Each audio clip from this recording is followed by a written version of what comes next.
Greetings. Welcome to Growth Hacking Show, where we have the founders, CEOs, and senior entrepreneurs come and share their experiences, how to grow, how they have grown their own company, and how you can actually model their success. And the most important part is what missteps to avoid, so that way you can avoid costly mistakes for your own business. So, in case you don't know me, my name is Mohammed Siddique. I am the host of a Growth Hacking Show and the co-author of New Success Secrets, available on Amazon. And today I have a very special guest from Atlanta, and he is the founder and CEO and managing consultant for a Ceyero consulting company.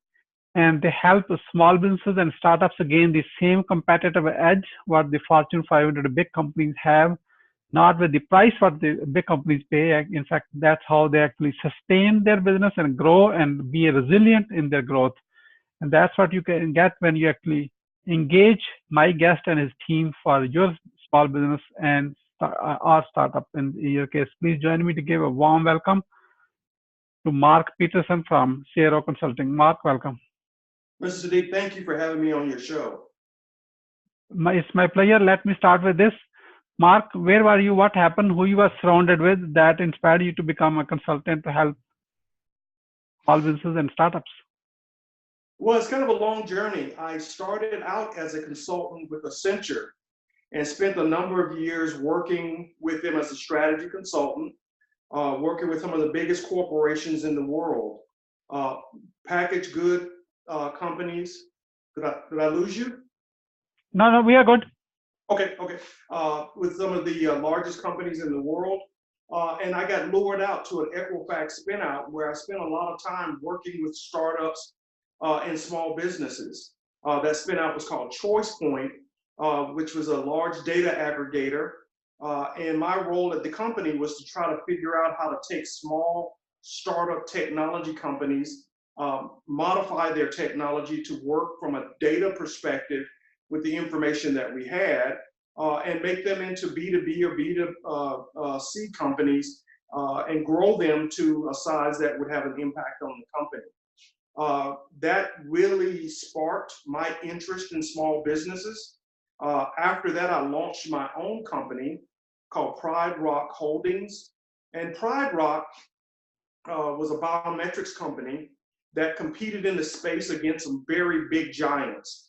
Lockheed Martin, EDS, a lot of big players that were had very deep pockets. And if we were going to beat them and win contracts, we had to be flexible, nimble, and know how to execute strategies that would keep them on their toes and keep us ahead of the curve.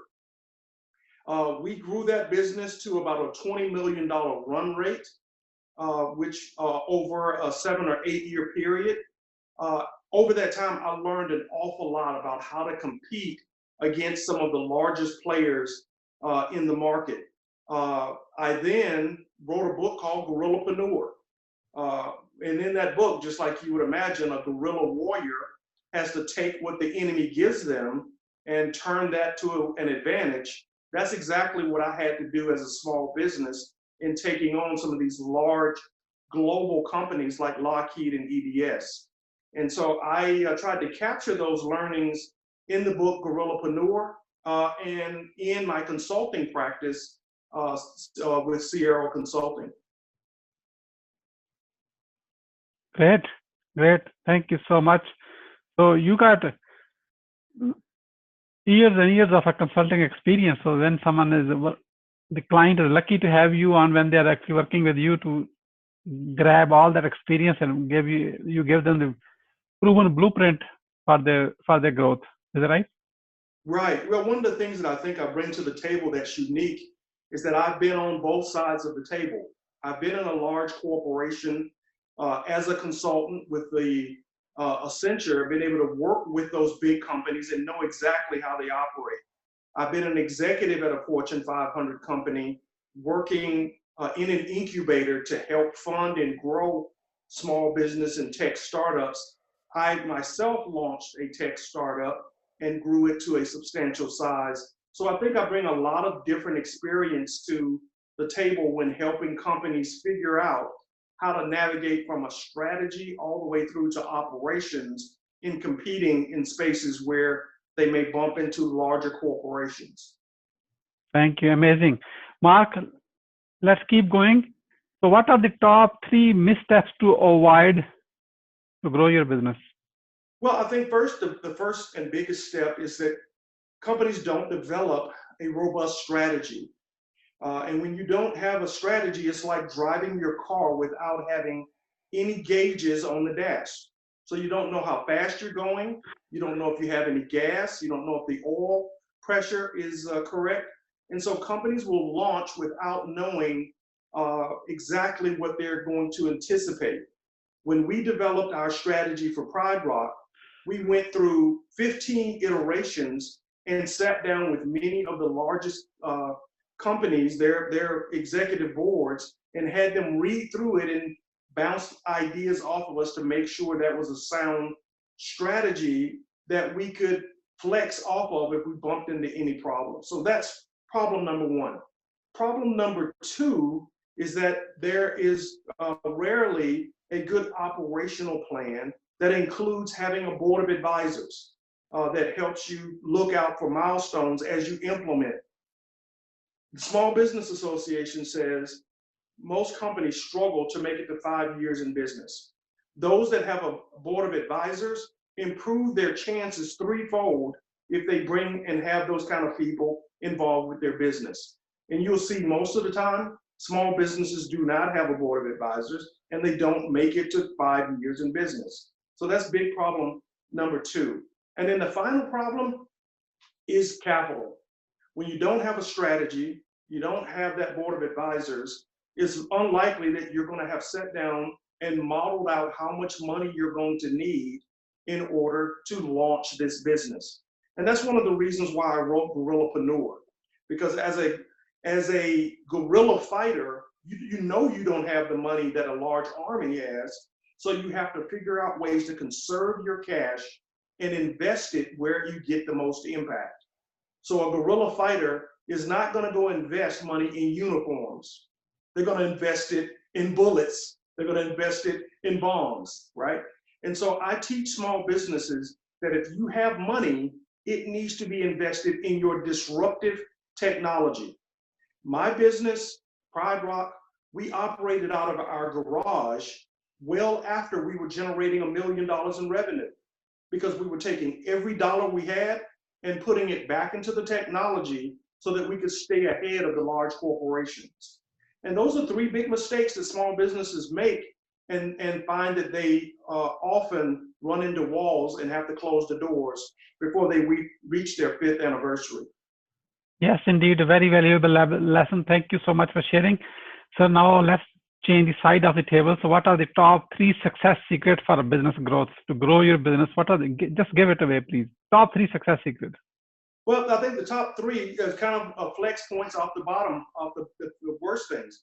The first is to make sure that you have developed disruptive capabilities in your organization. And what I mean by that, disruptive capabilities give you, as a business, the ability to compete or serve at the same price level as the large guy. So when I built my business, we used UPS stores to help us deliver our service. By using the UPS store, I didn't have to have a storefront.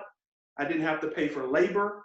I didn't have to pay for internet or utilities. I partnered with that particular owner and put my technology in his store, and we shared the revenue from that system as customers came into his venue.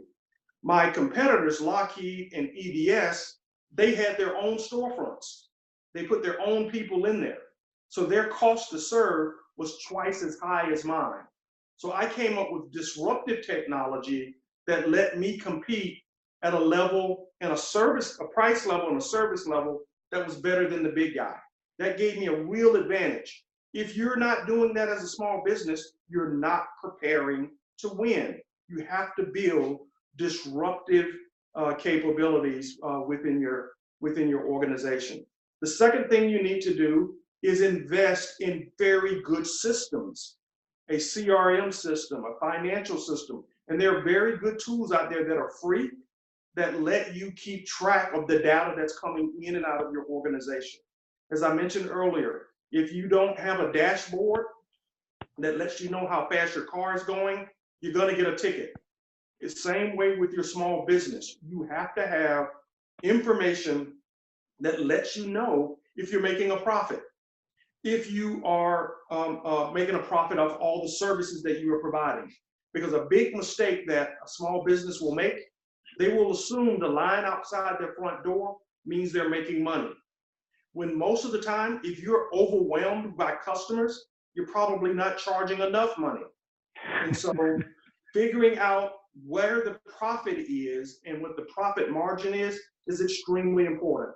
The third and final thing is that you have to, absolutely have to, build executive capacity into your organization. What do I mean by that?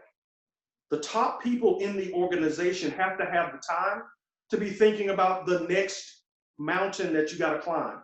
If you're always climbing the same mountain, your competition is going to catch up with you, and the big guys are going to crush you. So you have to be flexible enough to be thinking about the next opportunity. Now, how do you create that capacity? In my book, I talk about a model where small businesses have to go through everything that they do every day and examine those tasks and determine if those tasks are, one, strategic, and two, if they differentiate your business.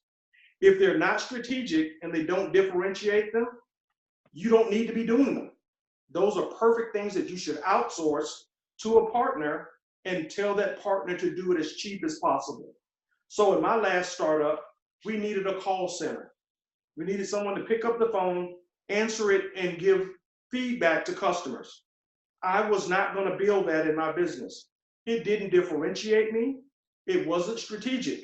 So I found a partner that would charge me $1 per call and fulfill the script that we needed when the customer called in. So I could control that cost, control the number of calls that went to that vendor, but I didn't have to worry about it on a daily basis of managing a large call center. That gave me more executive capacity to think about the next big opportunity, the next big product that we were going to launch to stay ahead of our competitors. So those three things, particularly that last thing, that capacity, if you don't have it, eventually you run out of time in terms of being able to compete against big customers. So when I go in and examine my clients, I look for those things and make sure that when we leave, all three of those areas are perfected. Wonderful. It's amazing how you can actually grow. That's very proven. Especially when you're overwhelmed with the number of customers, you are not making profit. That's like an eye-opening one, so right. So you may not be charging enough. Thank you, Mark. Mark, how are you growing your own business right now at this moment?